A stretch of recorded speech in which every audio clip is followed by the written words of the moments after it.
Okay, well, we're going to charge in and move forward because we've got some ground that we're going to cover today. Thank you for letting me kind of know where everybody's at right now with what you're focusing on. Now, I have a little bit of an agenda that we're going to talk through. But with that being said, I do want to make sure that the action items that you're taking, you're able to walk away with at least one of these strategies that you were able to incorporate in your business. I'm going to hit about 4 of them at a fairly high level, and know that we don't have time to dive into everything in depth during our call today. So what I will ask is, as I talk through these, message me with the areas that you would like for us to go down just a little bit deeper, because I do want you to walk away from this call with action items that you were able to take. So first and foremost, what I am looking to accomplish this morning to help you is I want to give you with a bit of that sounding board and just somebody that can spark some creative thought for you on what you should be doing with, or what you could be doing with your prospecting and your marketing effort. So who I am specifically talking to today are those people that are kind of on your own a bit with figuring some of this out. And even if you're part of an organization that may be heavy into marketing, maybe it hasn't quite made it down to what you should personally be doing in order to actually get to your next opportunity, be it client, whatever that might look like. So that's who I'm specifically talking to today, whether it is just an independent salesperson that wants more ideas and wants to hear about what's working right now. Maybe you are a knowledge worker that only this much of your responsibility is around sales, but this much is pretty critical, and you want to make sure that you're doing that part right. Or maybe you're an entrepreneur that is just looking for that right pivot for your business, and you want to take advantage of the opportunities that are present in the market, and you want to make the most of it. So that's who we are specifically planning on engaging with today. It's the royal we. So with that, first thing that I want to talk about is how, when I give you these strategies, what is very tempting is we have a tendency to look at all of them, and we want to do a little bit of this and a little bit of that. And the problem with that approach is you end up with a lot of random tactics that are out there looking for a strategy. And that is not always the best use of your marketing efforts. And actually, it very rarely is. And while even a blind hog will root up an ear of corn every now and then, as my grandma used to always say, he's not going to eat really well all the time. And I want to make sure that you are focusing on that consistent and regular and disciplined activity that will get you the outcome that you're looking for. And the best way to do that is to really approach this as one strategy that you are going to adopt, and you're really going to dive and go all into it. And with that being said, I'm going to give you kind of a smorgasbord of options, but I will encourage you not to bite off more than you can chew. So first thing that I want to do it, and let's do a poll here. I would like to know how much of your current role is tied to business development or role performance.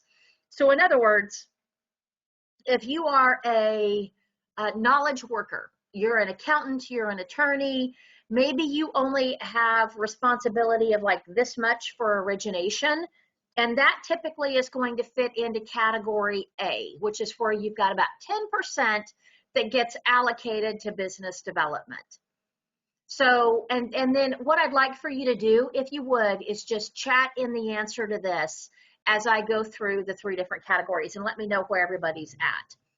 Now, B is where about 25% of your time is focused on business development. Now, this would be if you are the business owner or if you are in charge of delivering the service that you are selling. You're going to fit into category B. And then category C is if you are in a sales mode where the majority of your performance in your role is tied to what you can originate for new business. And that would be C. That's where you've got 50% of your time that is allocated. And now one thing I want you to notice is that there's not more than 50% here, okay?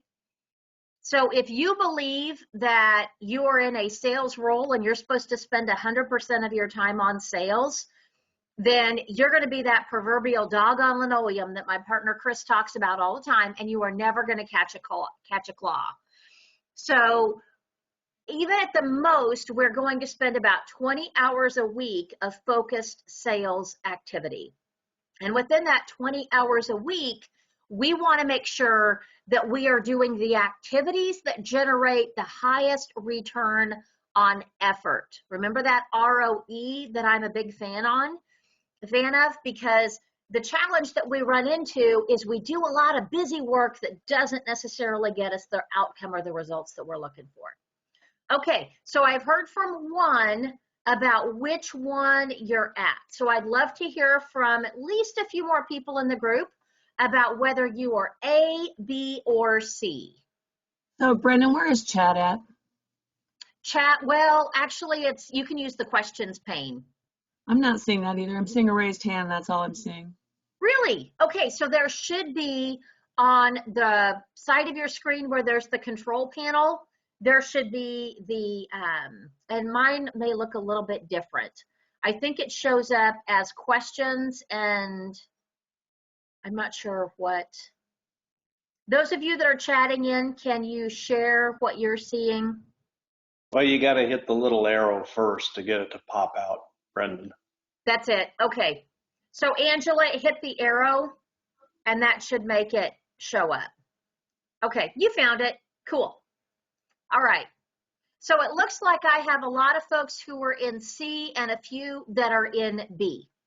Now, the reason why I want you to get super clear on this is because as I'm talking through these strategies, I have ordered them in priority of the importance of the task relative to the results that you will get from it. Now, I do know that I have some folks on the call that are brand new in serving either a market, maybe you're pursuing something that's a little bit different than you've done in the past, and you may not have this huge client base in order to fall back on. Or maybe you are brand new and you are a startup and you're just getting out there with delivering services. I will give you just a little bit of tweaks that you can do for these activities with your own prospecting effort so that you'll be able to still conduct the exercises. And then with that being said, the priority remains, okay? So just because you're a startup doesn't mean that the tasks that I'm going to give you as the top priority are any less important because you're doing them with your network instead of with your clients. They are just as important. Okay, so with that, I'm going to dive in and talk through the overall strategies that I will dig into just a little bit more. But with this, and remember they're prioritized. So this truly is a 1, 2, and 3 that you want to follow. The most important relationships for you to engage with right now are those perfect clients and those referral partners that have the ability to refer you consistently with a very high closing percentage of opportunities. Now, when you get referred by clients, you should be closing at least 50% or more of those opportunities. And if you're not, then there are some things that we need to be thinking about as far as how you're setting the stage for getting referred, because that really is, that's one of your biggest opportunities in order to improve the outcome of what you're getting right now. So what's important to recognize about your prospecting effort is you're working really hard in order to make all of those prospects come into your funnel. And you don't want to be sloppy with anything as far as capturing their information and following up and nurturing those relationships during their buyer journey. So I cannot emphasize enough how important it is for you to have systems. that bring them in. So if you don't have a CRM yet, you need to get one. As Angela pointed out, CRMs are absolutely amazing tools. I know they're advocates of Salesforce. There are a number of phenomenal CRMs out there. But if you are just getting started with prospecting, that is the first step you take.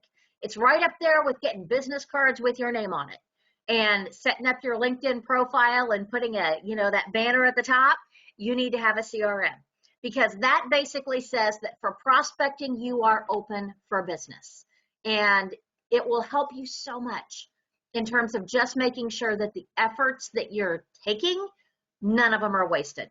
All right, so now, as you think about the relationships that you want to engage with, the ones that are the absolute most important to focus on are, of course, those clients, and then those referral partners that refer you consistently to those perfect prospects. Also, and this was to Jim's point, we want to make sure that we are consistently showing up on social media. And when I say showing up, what is really important is that you view your social media profiles like a billboard, but it's a little bit of a billboard that is supposed to reach out and connect and engage and bring those prospects back into you to be able to build a relationship and get them off of the social media platform. Okay? So everything that you want to do needs to be for the point of engaging, creating that one-to-one conversation or connection, and then getting them into your list or into your CRM.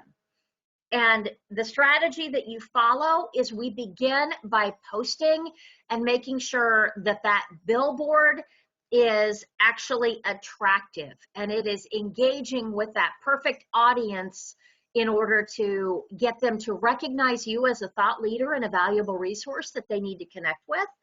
And it may take a few times of them following your posts and connecting virtually before they're ready to engage.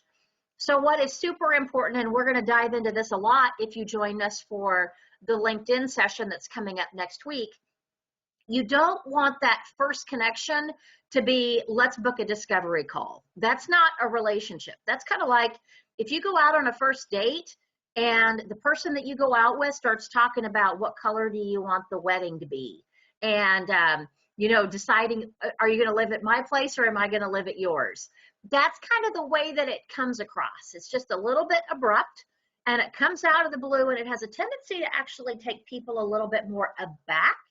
And we don't want to do that. We want to make it super engaging for them, and we want to draw them to us, not push them away. So it's important that you practice that posting that is consistently about building value with that audience so that they just start dropping by your profile regularly because you're always sharing good stuff.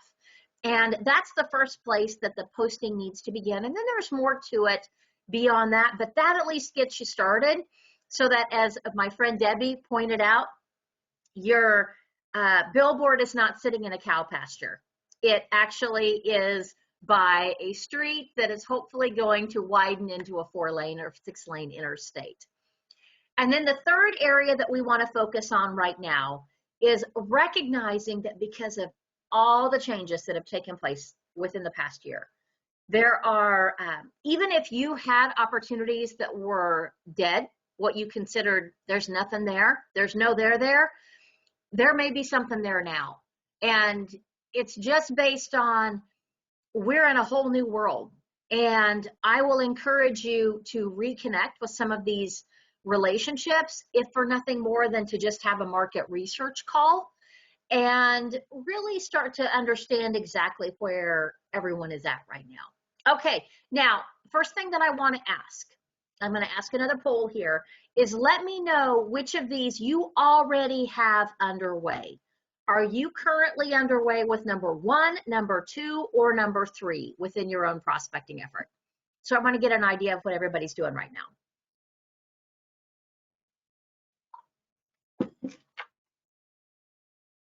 So let's see what we've got. Okay.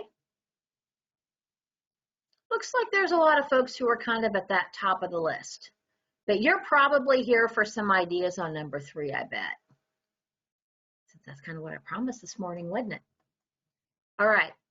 So first thing that we want to talk about is we want to talk about that client focus. And now I've got several of you that are already underway with with priority number 1. And with that, the first place that I always suggest that you start is with segmenting your audience. So I like to put people into 3 categories, although there are 4 categories that exist. I'm going to run through these really quickly because this is super important for you to get. And that's why we are going to spend a little bit of time, but I could actually devote an entire session of segmenting your clients and then figuring out how to nurture. And I do dig into that a lot with my clients right now, but in the interest of time, we're not going to be able to go quite as deep into it today. But the 3 categories that I want to talk about are, first of all, the platinum clients. And these are those relationships that you have that do everything with you. In other words, if there is a service or an offering that you can offer to them, they are actively taking advantage of it. They also follow your advice. They get great results. They tell all of their friends. And they do a lot to really build that social proof. And they reproduce themselves in your client base often. Those are the platinum relationships. Now, with that being said, even though they may have all of the business possible that you can offer with them, we still focus on those relationships for a number of different reasons. And it's because, again, they consistently provide that social proof.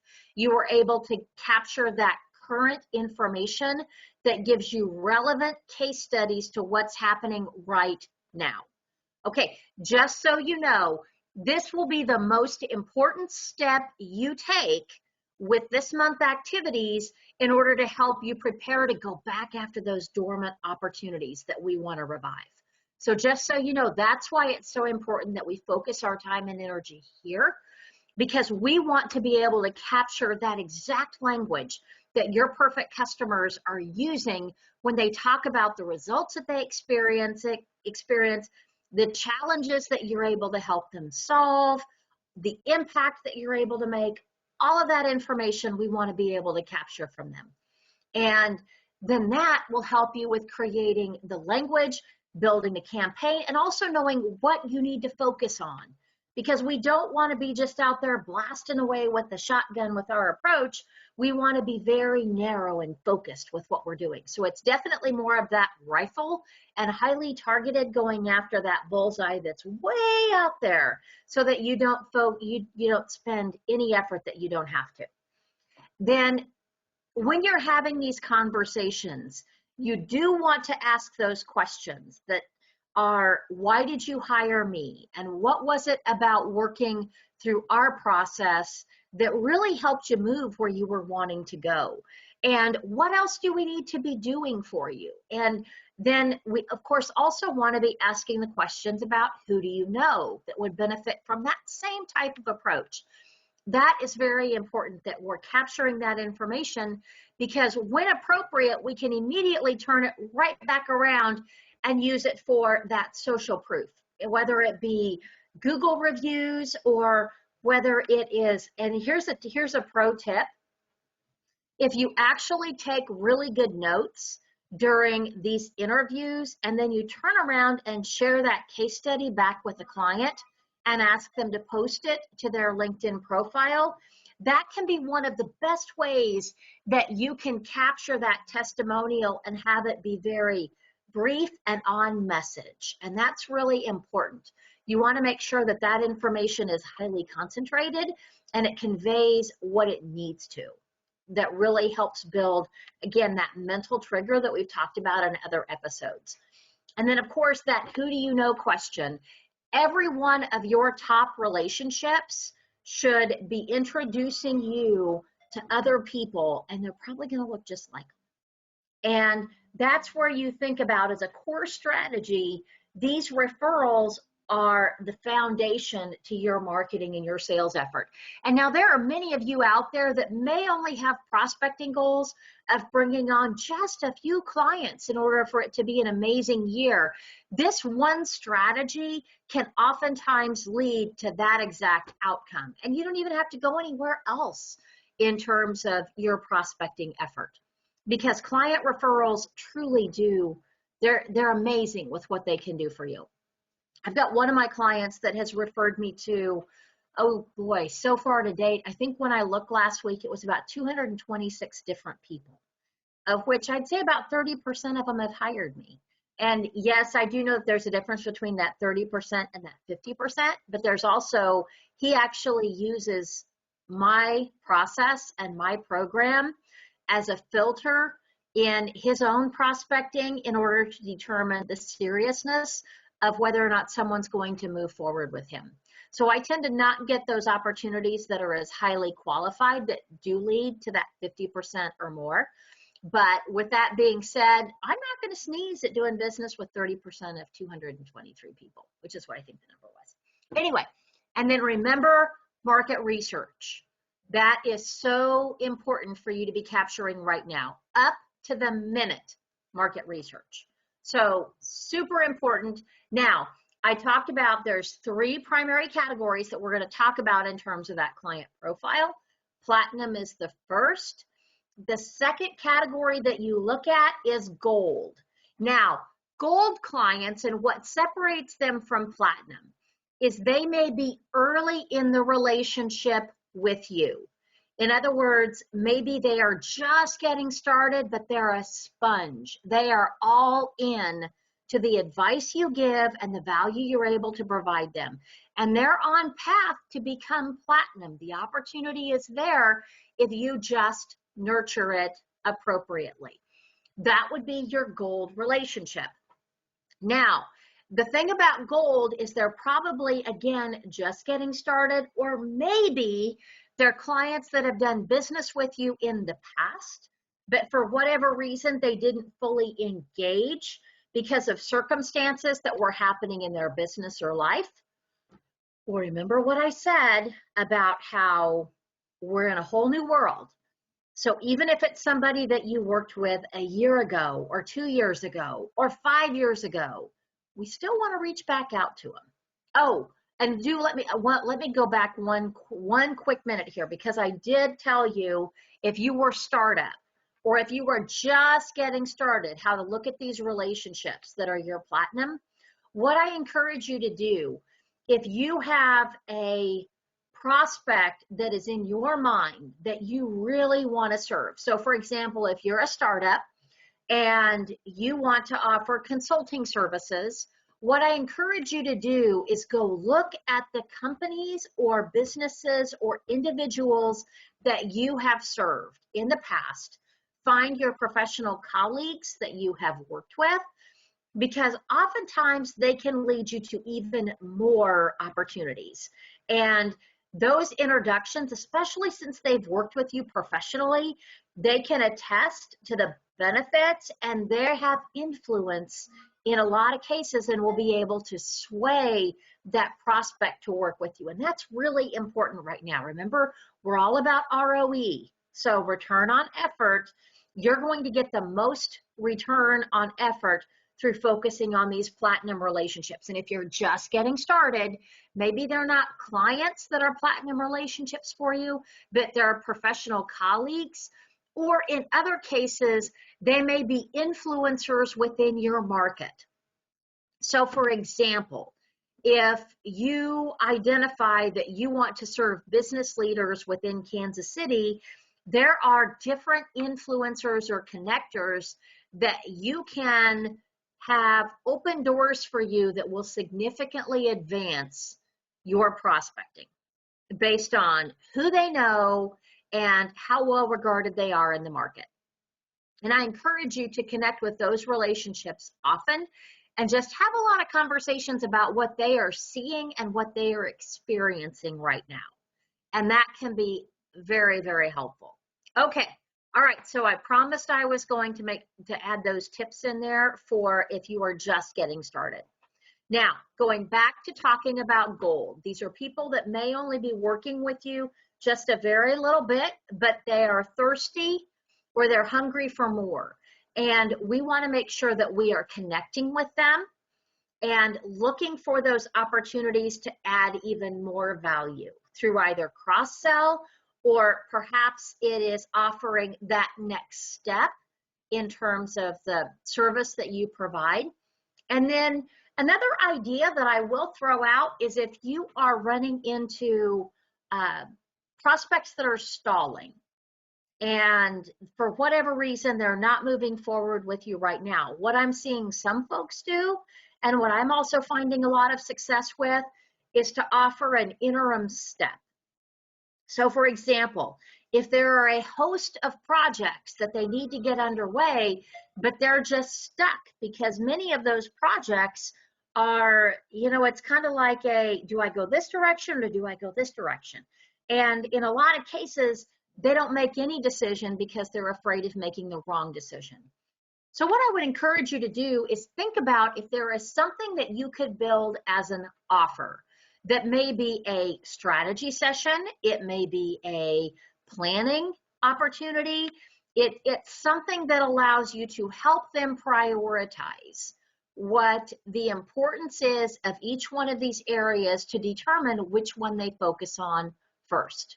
So much like I introduced today's conversation by giving you 3 priorities that are 3 areas of emphasis that we were going to focus on, it helped you with just framing your thoughts so you could actually take action based on what we're going to talk about today. It helps so much as far as that finding clarity.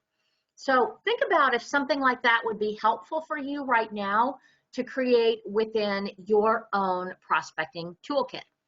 And then that's an opportunity right there also. So let's say you are in the, okay, let's think through what would be a really good example. Let's say you're a financial advisor and you have a host of clients across a number of different industries that are getting stuck because they're not quite sure where they're going to land for their next job. Maybe they're in transition right now.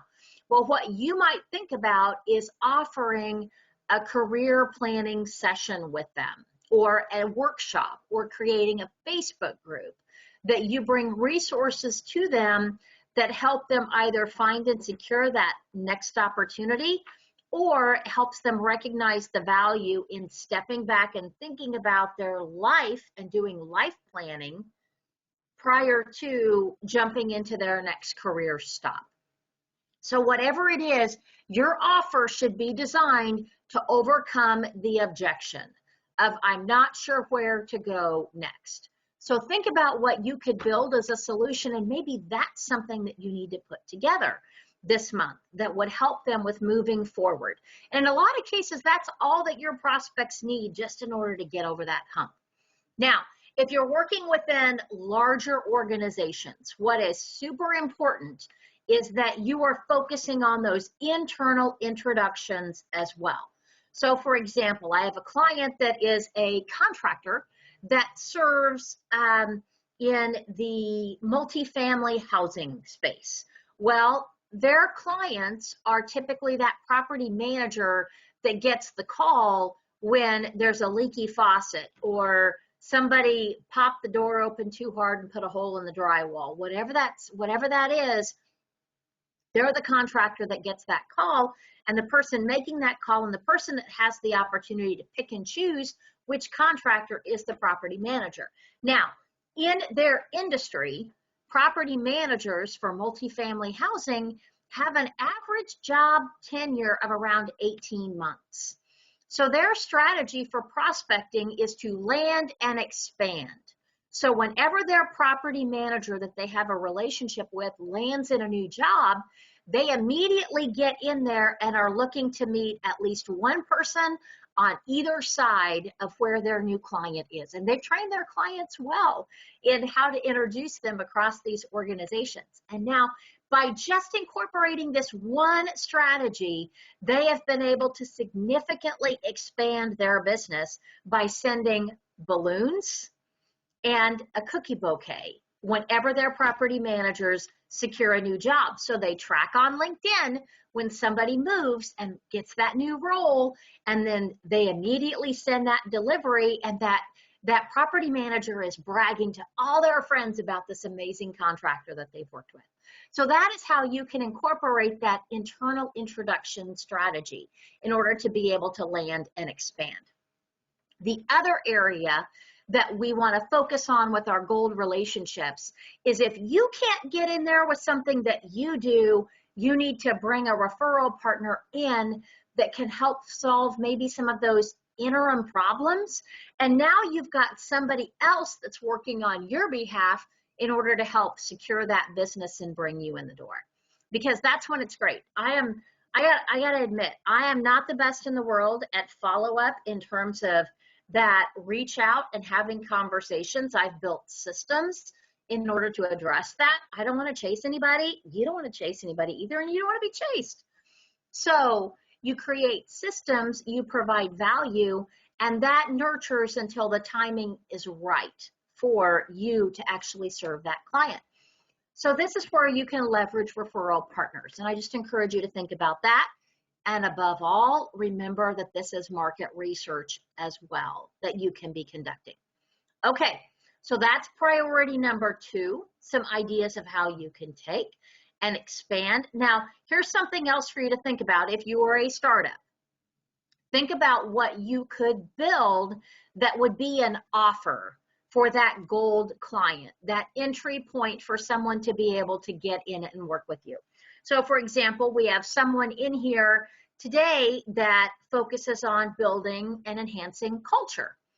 So maybe you could create an offer right now that would help business leaders serve remote workforces, and it would be an educational, maybe it's a 2-hour, maybe it's a 3-hour. It needs to be something that offers a lot of value where you give them insights on areas that they can personally engage that workforce. That may be something that you create. You bring a whole bunch of people in to participate in it virtually. You capture information, and then how they pay you for doing this is they give you referrals to business leaders that would benefit in implementing this solution within their own business. So these are just some different ideas of things that you can be doing, again, at that gold level. Okay, I've been talking quite a bit. Now, we've talked about a focus of platinum as far as nurturing those relationships. Second is gold. I want to take just a minute, though, and just do a quick check-in with you on which of these do you think offers the greatest opportunity for you right now. Give me just a really quick response in the questions pane. Priority number 1 or priority number 2? We're going to do both, but which one offers the greatest opportunity for new business? Okay, focusing on number 1. All right, fantastic. All right, who is going to create an offer? Want to give me a raise your hand if you're going to be focusing on creating an offer? Okay, fantastic. So here's what I will put out as my offer to you. If you want to shoot over that offer to me via email, I'm happy to give you just a little bit of a, hey, think about this, or what you might do is that. The biggest thing I'm all about is making sure that there is a call to action, or that it makes sense in the overall strategy to secure business, not just a offer that's the end result. So don't create something that's a dead end. You want something that is a sponge that makes them want to go to the next level with you. So I'm excited. All right, I've got a few folks who are going to be creating offers. I'm excited to see that. All right, now we were talking about, okay, this one's my favorite, and then we'll be talking about social media first, or about social media before we wrap up. But priority number 3 are those diamond referral partners. Now, referral partners, oh, wait a minute. I didn't tell you about that third category of client, did I? I talked to you about platinum. I talked to you about gold. Okay, the other category that we have is silver. Now, a silver client is someone that Well, when you get them, they're really shiny and they look like they have a lot of value, but they tarnish over time. And they don't have quite as much value to your business. In a lot of cases, they treat you transactionally. So in other words, they keep you at an arm's length to their business, and that's what makes them silver. The difference between silver and gold is the 4 inches between their ears. Has nothing to do with the size of business they are, the size of opportunity. It's whether or not they embrace you as a trusted advisor within your business, within their business, and follow your advice and guidance. That is the difference between silver and gold. You will notice that I don't have you focusing on silver. We're really not talking about them. We're focusing on platinum and gold. And the reason I'm telling you to do that is you're not going to change how somebody thinks. And I would much rather you focus your effort and energy where you're actually going to find fertile ground than wasting a lot of your effort with something that it's just not going to change. So that's my reason for focusing on gold and platinum, because you only have so many hours in your day and life's too short. Let's just put it out there. And I'm going to be real straightforward with you. Focus on those people that matter. All right. Now, priority number 3 are your referral partners that are what we call diamond partners. They are priceless to your business. These relationships can probably refer you to at least one, if not more, opportunities every single month. So for example, I have referral relationships that refer me multiple prospects over the course of a year. And for instance, the Women's Business Center is a prime example of a diamond partner for me. And they promote this program and others to thousands of people every single week. And it generates an opportunity for me with a handful of amazing folks that I'm consistently getting in front of. So your diamond partners are those relationships that consistently serve up introductions to amazing people where you can deliver value and begin to build that relationship. What's important with those diamond partners is that you are consistently engaging with them. So much so, I recommend you meet with them at least once a month. And the then what strategy, I'm happy to help you with. We've actually got some of these BU sessions that we dive into this, or this is an area that my business is focused on. All 3 of these strategies that we've talked about to this point are what I teach in the Productive Prospecting Workshop. So if you want the step-by-step how to do this, I've got that. I can show you how to do all of that. If you're getting enough information from our conversation today to be able to say, you know, I'm pretty comfortable with this, I'm going to get the results I'm looking for just by stepping back and focusing and doing the work, then by all means, do the work. And I'm excited to participate in encouraging you to continue doing the work.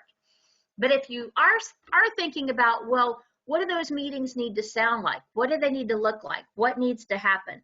I am happy to either connect you to mentors, or again, that's an area I can help as well, because you can have some significant impact right now by engaging with your partners, hosting joint marketing efforts, and also engaging with those partners to capture and share that great content that they're probably also putting out there. And then what's really important is that you take that market insight that you've gathered from your gold and your platinum relationships and help create and distribute content that is of interest to that same audience that your referral partners are also serving. And that's great information for you to know. But if you're not staying top of mind with them, they're probably not going to be sharing that insight and information. Okay, now we are heading into priority number 4, which is your content strategy. This is something else that is super important that you actually put a cohesive strategy to. So your content strategy needs to be relevant to that perfect audience that looks just like your platinum client.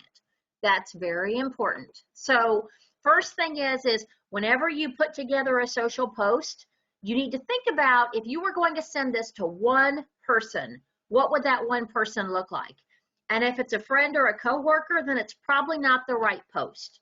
You need to be thinking about what content would you share that would go to your ideal audience, that it will make them stop the scroll on your post. That is the first question that you ask whenever you're thinking about what you're going to share. The other thing I want you to do is think about what original content will you share. So for example, if you are tempted to put together a post talking about a feature or benefit of your own product, rather than approaching it like that, I would rather you step back and think about what one question could you answer in 60 seconds that you could do a really quick video of, and then share that. Now, that one question can tie into the features of your solution, but it needs to be about the, do you struggle with, are you having a hard time? Let me share an idea of how you can implement this. Oh, and by the way, if you'd like help with doing it, this is something that our system would be able to do for you.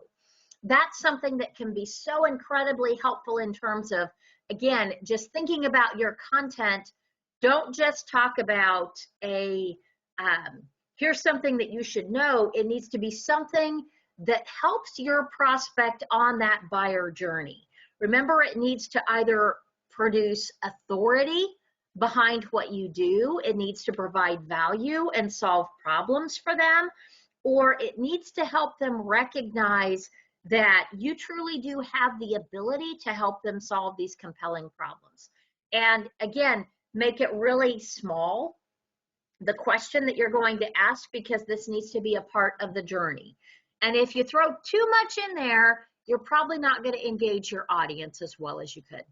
And then, of course, with those social posts that you're doing, you want to make sure that you are producing content or sharing content that is relevant. So snag those articles and those blogs from other thought leaders in your space, relate those as well, but make sure that you always, whenever you're relating those social posts, you always want to have that personal note that's at the beginning of the post that tells people what they should pay attention to within that post and what they need to be looking for. And in some cases, I post articles that I don't agree with. And I'll even say something along the lines of, not quite sure I'm in alignment with point 2, 3, or 4, whatever it is. What are your thoughts on this? Because you want to start a dialogue and a conversation with people, because remember, the point of everything you do on social needs to be about engaging on social and then bringing them into your CRM, your relationship base, and connecting with them one-on-one in order to build value. Okay, referral partner content is also wonderful to share. Okay, so we have gone through this like at a million miles an hour, I know. So you're probably asking, where do I start? And what do I focus on first? So my question that I have for you is, are you at a point right now where you need to crawl, walk, or run in your own lead generation effort? So by crawl, it means your goal for originations of new business may only be this much. You only need to bring in a few more clients this year. Maybe you need to bring in consistent business, but again, you don't need a massive volume of opportunity. So if you're a banker or a wealth manager, you're probably going to fit into that category. Final category is you need to run. In other words, you need to create a lot of business. Maybe you're trying to come from behind. Things slacked off a little bit too much over the past year. Where are you at right now? Do you need to crawl, walk, or run? So go ahead and chat that into me right now, because I do want to make sure that I leave you with the strategies to move forward.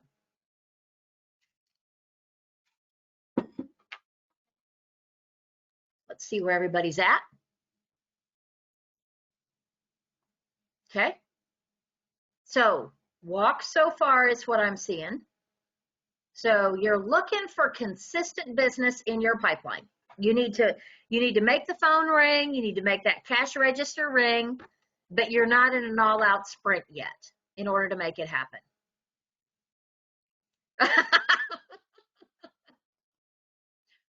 My tax person is saying, retreat.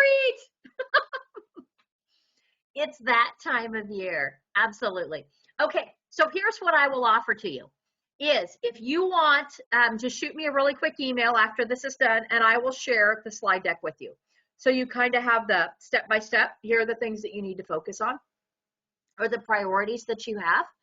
And then there are probably some episodes that we have in BU on many of these things that we've talked about today. If you want to start diving into that.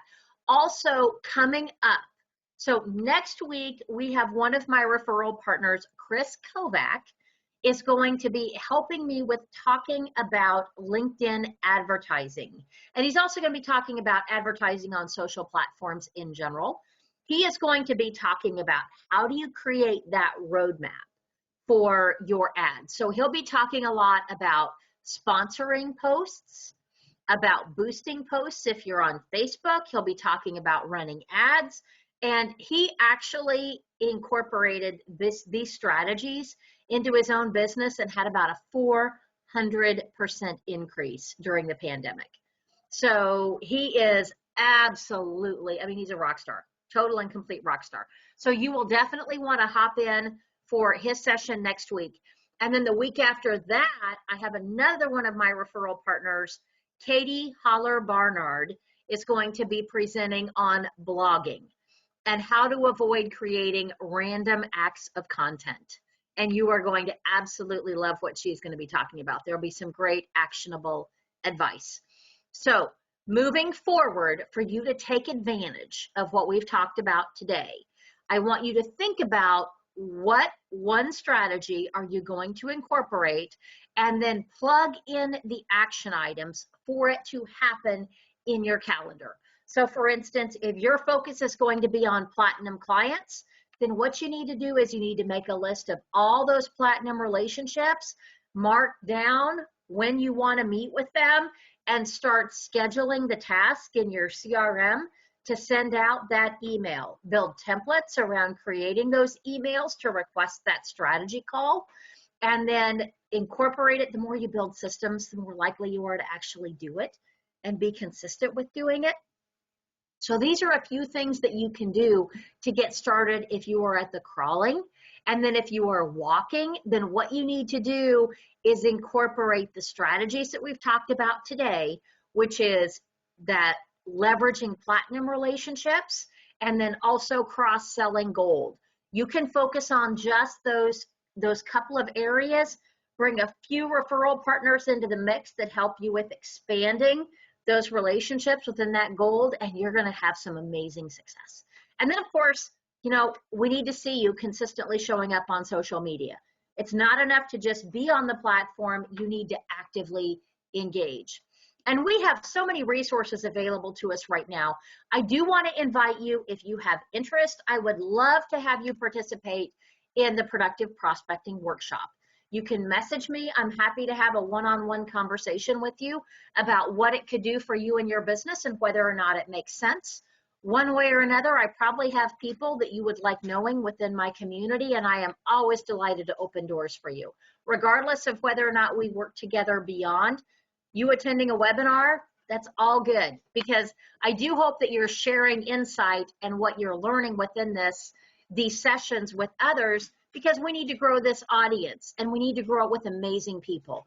And those amazing people are people that you know. So I would ask you, if you find value during these sessions, please share and bring a guest. I would welcome that. And then I also want to remind you that the Women's Business Center that is sponsoring this series has a host of other great webinars that they have available. And I would love for you to attend any of those that you find value. They've got so much really great information out there.